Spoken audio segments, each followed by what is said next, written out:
శుభోదయం పిల్లలు. మనం చూస్తుంటాం కదా చాలా చోట్ల మేకలు, కోళ్ళు, బర్రెలు వీటినన్నిటినీ దేవతలకు బలిస్తుంటారు కదా.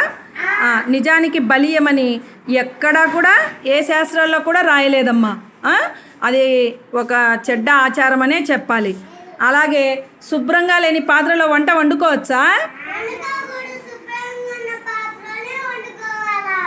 ఏమి వండుకుంటే ఏమి శుభ్రంగా లేని పాత్రలో జబ్బులు వస్తాయి కదా మనకు.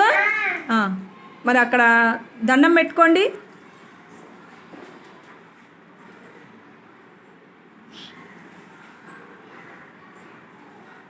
ఏంటంటమ్మా అడుగుతున్నాడు. సాయంత్రం క్రికెట్ ఆడుకుందామా అని అడుగుతున్నాడా? వీళ్ళేందు మాట్లాడుకుంటున్నారు?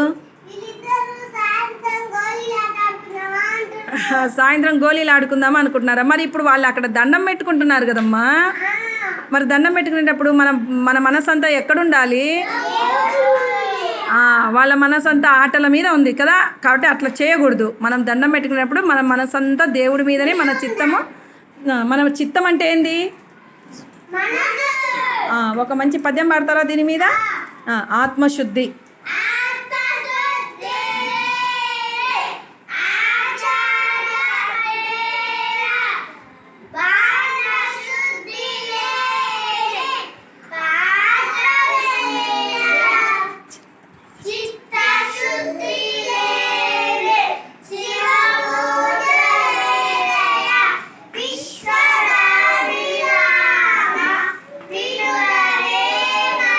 ధన్యవాదాలు పిల్లలు.